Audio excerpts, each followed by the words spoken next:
नमस्कार दोस्तों, स्वागत है आप लोगों का मेरे इस चैनल में। आज जिस सेक्शन को हम लोग पढ़ेंगे वो सेक्शन है सेक्शन 39 पढ़ेंगे और सेक्शन 39A दोनों चीज़ पढ़ेंगे। सेक्शन 39 बोलता है अपील को लेकर के, जो कोर्ट जो जजमेंट देती है, कोर्ट जो ऑर्डर देती है, उसके अगेंस्ट में अपील को लेकर के जो सेक्शन है वो सेक्शन 39 है। और सेक्शन 39A है एनफोर्समेंट के लेकर के, मतलब कोर्ट फैसला तो सुना दी और फैसले को लागू करना जो सेक्शन के अंदर में होगा वो है सेक्शन 39A। तो सेक्शन 39 देखते हैं, appeals from decrease and orders. तो सब सेक्शन 1 डिक्री को लेकर के है और सब सेक्शन 2 ऑर्डर को लेकर बोलता है।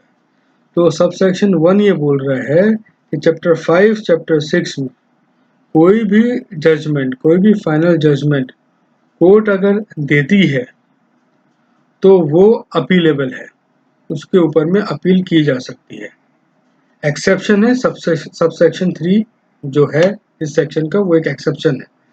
सबसेक्शन 3 ये बोलता है कॉस्ट, खर्चे को लेकर के अपील नहीं हो सकती। कोर्ट में जो खर्चा हुआ है या वकील के ऊपर जो खर्चा हुआ है उसको लेकर के अपील नहीं की जा सकती, वो एक कंडीशन है। वो अगर कंडीशन को छोड़ दी जाए तो कोई भी डिक्री जो कोर्ट चैप्टर 5 चैप्टर 6 के अंदर में देती है वो डिक्री के ऊपर में अपील किया जा सकता है। ठीक है। सबसेक्शन 2 जो है वो है ऑर्डर। ठीक है। तो 37 और 37 था फाइनल एलिमोनी के लिए, एलिमोनी या मेंटेनेंस के लिए, और 38 था कस्टडी के लिए। तो जो ऑर्डर कोर्ट देती है 37 या 38 को अंदर में, सेक्शन 37 सेक्शन 38 के अंदर में, वो भी अपीलेबल है, एक्सेप्ट ये भी सबसेक्शन 3, मतलब खर्चे को लेकर अपील नहीं की सकती है, की जा सकती है, बाकी चीज़ों में की जा सकती है। तो ये है सबसेक्शन 2 ऑर्डर को लेकर के। सबसेक्शन 3 में आपको बता दिया। और सबसेक्शन जो 4 है वो एक पीरियड दिया है, कितने समय में अपील की जा सकती है। ऐसे तो कुछ बोला नहीं गया है, कभी भी की जा सकती है, लेकिन कोर्ट प्रिफर करता है या कोर्ट पसंद करता है कि जिस तारीख को ऑर्डर दिया गया या जिस तारीख को डिक्री पास हुई उसके 90 दिन के अंदर अंदर आप अपील करो, तो कोर्ट पसंद करेगा।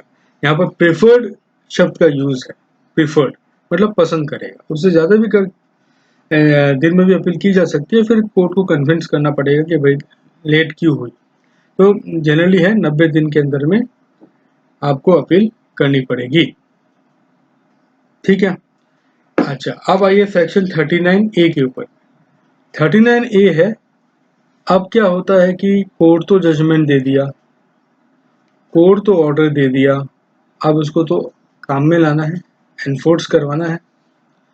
तो एनफोर्स कराने का जो पावर एक सिविल कोर्ट के अंदर में होता है, जो एक सिविल कोर्ट को दिया गया है, वो सेम टू सेम पावर यहाँ इस केस के अंदर भी डिस्ट्रिक्ट कोर्ट को दिया गया है। चैप्टर 5 चैप्टर 6 की जो प्रोसीडिंग है वो चीज़ को लेकर के सेम पावर दिया गया है। उनकी डिग्री ऑर्डर को उसी तरीके से एनफोर्स किया जा सकता है जिस तरीके से एक सिविल कोर्ट का डिसीजन को एनफोर्स किया जा सकता है। यह है 39A सेक्शन। इसमें दो बात है, एक एग्जाम्पल के रूप में बताया गया है कि कैसे इसका प्रयोग में ला सकते हैं। मान लीजिए हस्बैंड एंड वाइफ है, वाइफ पिटिशनर है, हस्बैंड रेस्पोंडेंट है।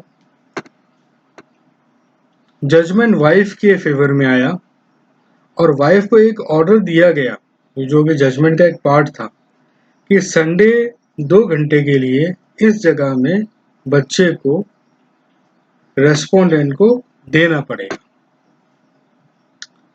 वाइफ नहीं मानती है या वो उस चीज़ को फॉलो नहीं करती है, तो हस्बैंड के पास अंडर सेक्शन 39A यह राइट होगा कि कोर्ट का इस ऑर्डर को वो एनफोर्स करवाए। ठीक है, उसके लिए एप्लीकेशन देना होता है कोर्ट के अंदर में। तो ये तरीका है। और दूसरा ये है कि एग्जीक्यूशन कराने के लिए जो सूट फाइल किया जाएगा वो सूट को एग्जीक्यूशन एप्लीकेशन बोल सकते हैं। ठीक है ना, उस सूट को एग्जीक्यूशन एप्लीकेशन बोल सकते हैं। जो सूट किया जाएगा, जो केस फाइल किया जाएगा, एग्जीक्यूशन अपना जो डिक्री जजमेंट को एग्जीक्यूट कराने के लिए या ऑर्डर को एग्जीक्यूट कराने के लिए उसको एग्जीक्यूशन एप्लीकेशन बोला जाएगा।